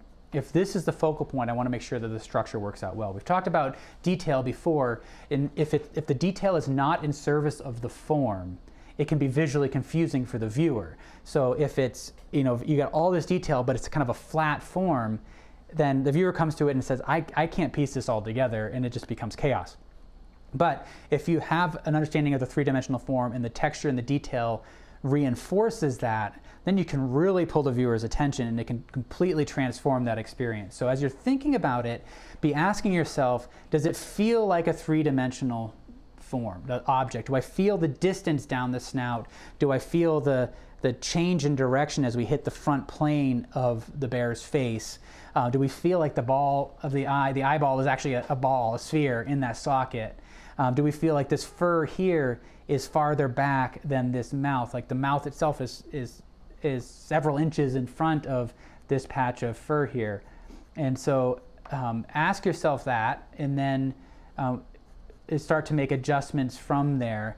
And one of the things that you can use to help figure that out, how to fix it, is to use an indirect gaze. So if I'm looking at the snout, for example, I'll look at this part of the reference photo, but put my awareness on this.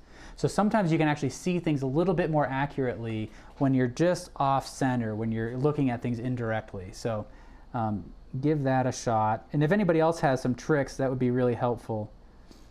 So I'm observing here, for example, the light's a little bit stronger on this side. So I'm going to start by lifting out some of the highlights along in here using this rubber eraser that's a little bit sharpened.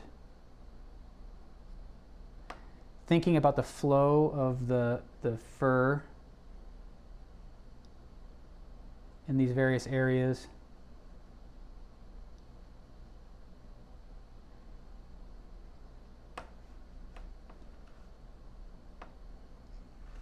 And it's not about, I don't have really the time to capture each and every kind of hair on here, but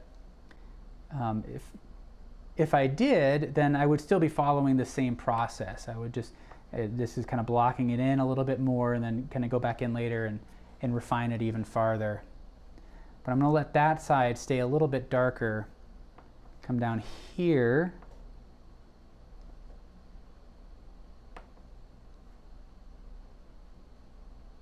And then one of the things I notice when I squint is that along that bottom line here, that center almost disappears. So that shows that there's a change in value there that I'm going to try to keep in place.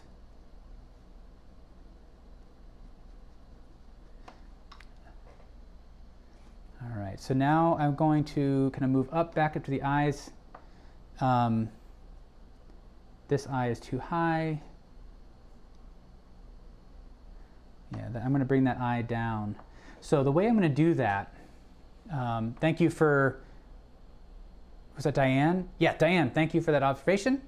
While after you said that, my brain was kind of chewing on it, and now I can see that as I'm working on this kind of transition from the nostril up to the eye, I can see that it's off. Like it doesn't quite align. So I'm kind of working my way around it. And I'm going to work back and forth between the two eyes to make sure that they stay in alignment. Because if I bring this down but I don't adjust this, I'm going to be kind of in trouble. So I'm going to address that by now looking at the light shapes and erasing them out. So observing how, again, the eyeball is a sphere and the socket holds that sphere, and there's a round quality to it. So I'm looking for the shape of the highlight around that. And then you can start to observe kind of the clumps of fur and how they're capturing the light as these kind of wedges. The big thing to think about is the direction, the flow of that fur. Here it's really catching, it's a bit stronger. So as I create this, you can see I'm just kind of rocking the eraser a bit to create marks that land and lift off the page.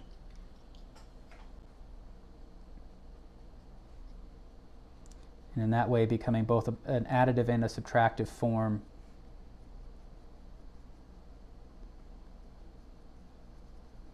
Trying not to think too much and just react to, again, the direction of the marks is really an important thing. So now in this way, some of these dark marks that did represent the eye previously, now, just kind of get absorbed into the fur. But this is a comment that we make a lot in this show. You're always contributing to the form. So even though I have an eraser, the eraser is not just a tool for correction. You're always contributing to the form. So in that way, I did correct the shape of the eye, but hopefully in such a way that it also contributed to other aspects of the bear.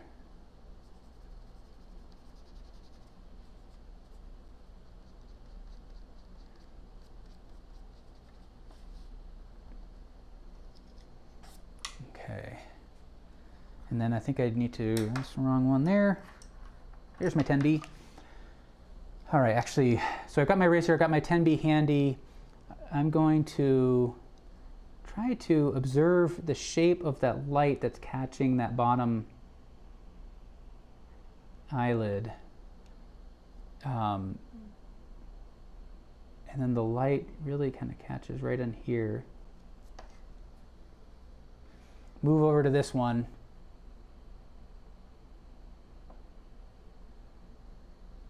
Erase that light, and then the light catching on that lower eyelid, using the sharp corner of the eraser.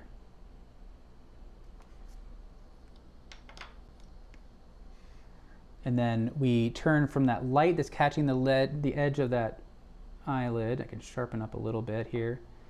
We come down and we turn down the eye socket.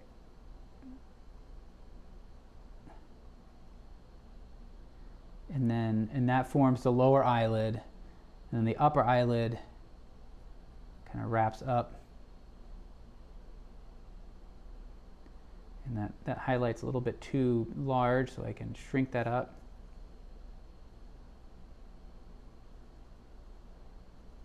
So trust the shapes that you're seeing when you're studying the eye.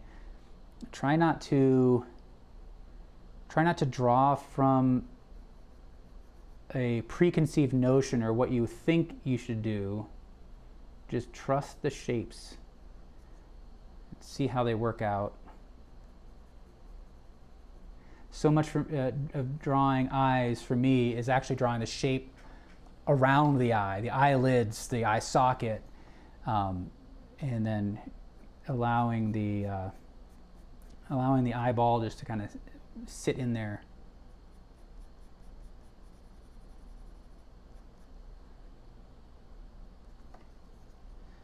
So I'm going to switch to this overhand grip, and then as I work on this area, I'm kind of, one of the reasons I'm doing this is so I can actually sharpen this pencil.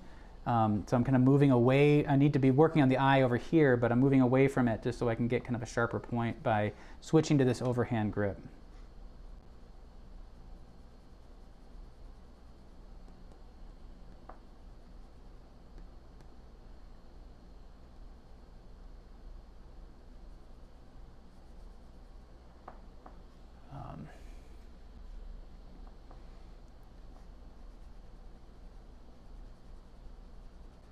As I'm doing that, I'm kind of rotating the pencil. Now, getting back to that concept of depth, creating depth, one of the key tools you have available is for you to create the depth. If I want to make sure that snout recedes back there, is I need to look along that edge, and I need to break up that edge as much as possible. If I have a solid dark line, it's going to flatten everything out. What I want to evaluate is as I follow along that edge, at each step, is something in that relationship changing? That is going to be really helpful in creating that sense of depth.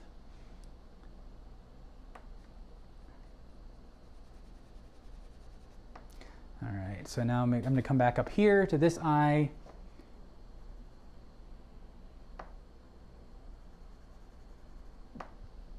This 10B is, I really enjoy this pencil. So again, these are the Creative Mark, the Cezanne pencils. This is a 10B. Just nice and smooth.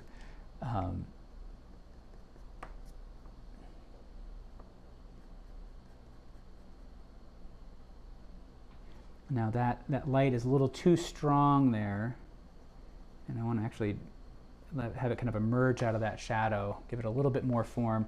And then I notice under this eyelid here, so we have that light reflecting off of that lower eyelid, the top part of it. It turns into this dark form.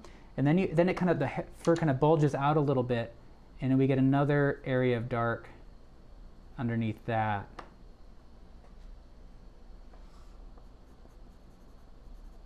And then the fur kind of comes down off the snout, down, and then out to the outer edges. So.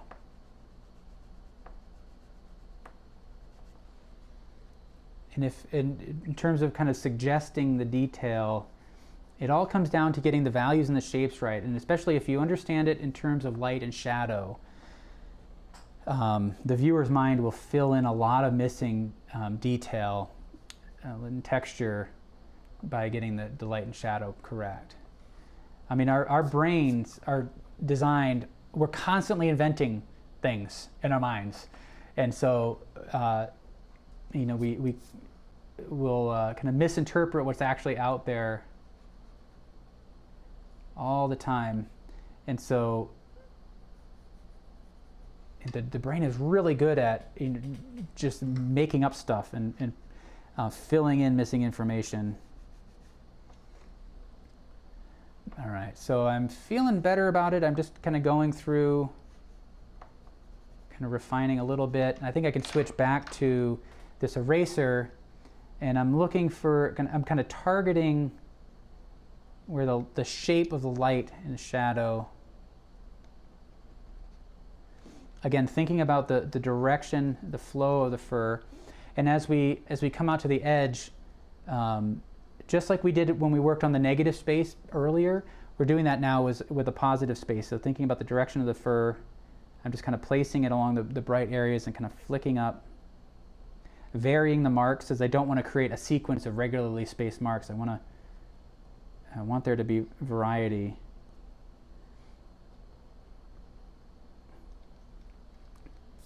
And I'm not going to do that everywhere. I don't want there to be a consistent bright halo around the entire bear. I want that to kind of come in and out, break up that edge, and that's going to ultimately feel more realistic. It's going to have more dimension that way. Right along here, there's kind of this light halo striking that first. So as I observe that path, I'm kind of creating these short vertical kind of vibratory marks, trying to create some variation there. Here I want to bring this ear forward, so actually I'm going to knock that down to kind of smooth out that halo, but intensify the light striking along the ear here, and in that way hopefully it will give a little bit more dimension to the ear here. So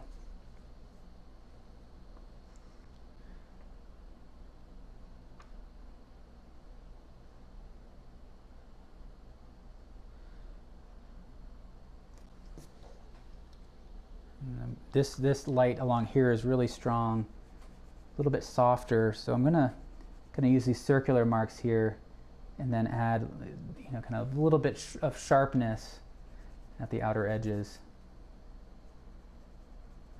And as I bring these marks in this way, I'm kind of lifting off to create that smooth transition.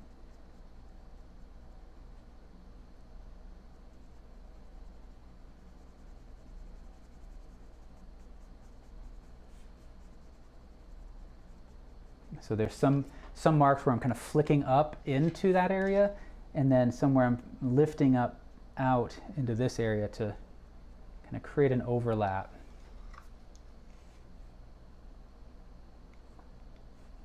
Oh, there's light that catches right in here. That's really cool.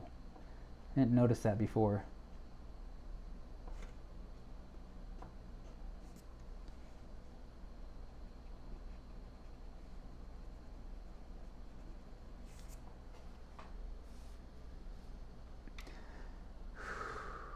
I'm going to come down here for a second, just kind of so I don't get locked into one spot too long.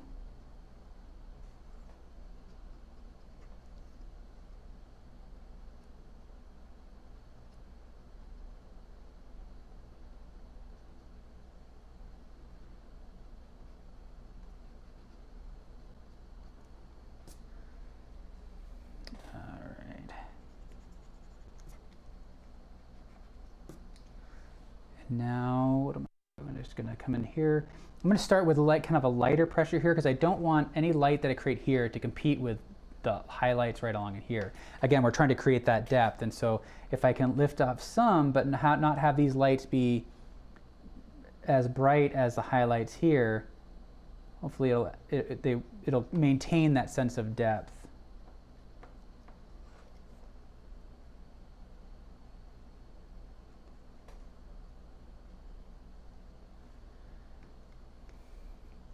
So I'm thinking about that as I move around here. So I'm observing these lights, and one of the things that happens is now that I'm looking at this with sharp focus, when I'm studying this part in the reference photo, everything else drops away, and the contrast seems to heighten.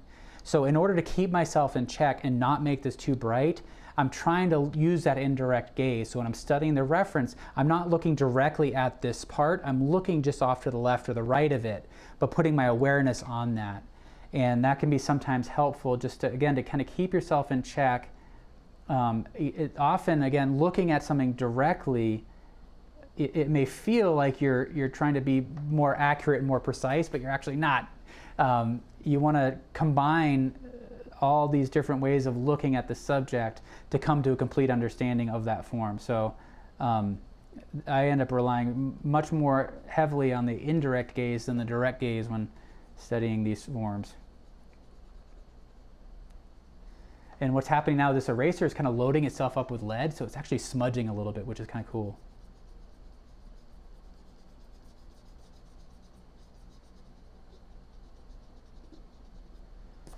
All right, so just kind of rounding that out a little bit to give that more of a spherical dimension to the bear. Coming back up here where there's light catching the top of the head that I want to capture.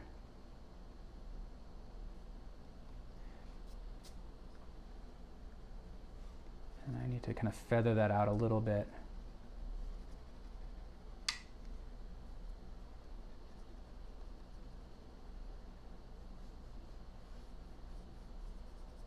So squinting again to double check against the overall light and shadow shapes. Again, to try to keep myself in check, because I know that as I bring things into focus, I'm going to naturally distort things in my mind. All right. Ursula's asking, how do the Cezanne pencils compare to Derwent's? That's a good question. I don't know how to. There's a slightly different quality to it. I like them both. What I'm really enjoying about the Cezanne ones now is there's just like a smoothness to it that I really enjoy, and I feel like it's working out really well for this subject. As I'm doing this, I'm using the eraser, but I'm kind of hatching with it, using these kind of hatch marks to lift off some of the values. Trying to try to create a bit more kind of a rounded dimensional quality to the fur. So, but again, I think part of it is that what I like about the Cezanne set that I have here is that it starts at like a 2H and then it goes all the way to 12B. So there is that kind of shifting to the darker values, which is again that kind of my preference. It's working out for me. So part of it is like you find the brands that kind of align with your way of working, but you always want to challenge yourself. So I think it's really helpful to try things out and be open to shifting. So if you haven't tried these Cezanne, give it a shot. See how it affects your drawing process. You might learn something from it, but then decide, oh, it's not for me, or that's the only thing I want to use, or giving a little bit more dimension. It just feels a bit flat in here, both physically flat and then contrast-wise. So again, I'm just kind of targeting the shapes of the light using the eraser. Oh, and then right here in the center, it's kind of catching the light right in here. The key is to really vary your marks. And that's something I'm kind of saying that a lot for my own benefit, because I have this habit of creating these rhythmic marks that just kind of create these evenly spaced marks throughout. But all right, I think I need just a little bit more structure over here, but I'm not going to add a whole lot of detail. I'm going to be gestural with my eraser marks over here.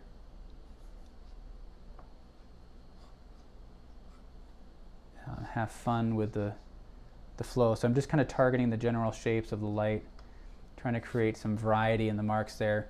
And as I'm making these marks here, for example, I'm kind of rolling onto that corner edge of the eraser.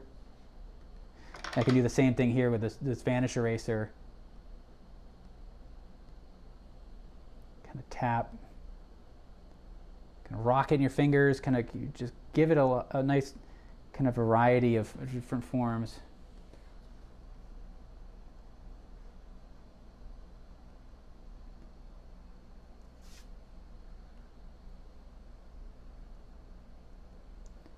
And now what I'm doing is I'm just trying to figure out where the balance in this all works out. You know, I don't want to add real detail over here, but if I don't have enough structure on this, it'll be distracting. The viewer's gaze will go over to this area and feel like, oh, it's unfinished. It's not an intentional choice by the artist.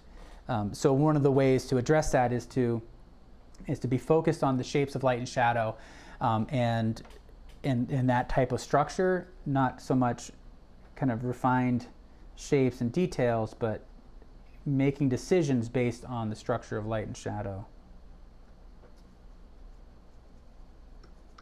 And I like using this kind of heavier eraser because it kind of inhibits that desire to add detail in these areas, because I want to bring the detail over here. So it's what's happening as I'm making these marks is that I'm kind of leaning in and bearing down when I want a more intense mark, then laying it flat and letting it kind of drag across and smudge a little bit. And in that way, kind of sculpting the form a bit. These vanish erasers really do a great job of lifting material.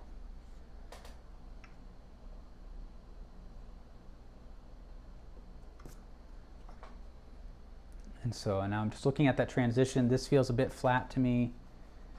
It's kind of distractingly flat. So let me see if I can just add a little bit of dimension.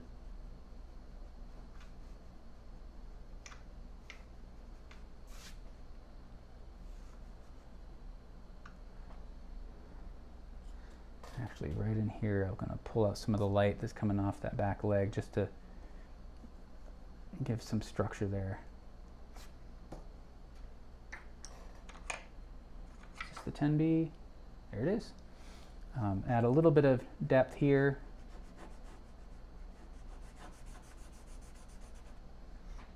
That might be enough, just to kind of balance that off. Again, just kind of looking at the structure of light and shadow, and hopefully in such a way that it's not really distracting. This is a place where you can just have fun making gestural marks.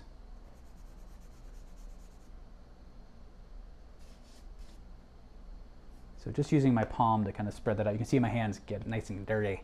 I like it. I know that's not for everybody, and that's okay.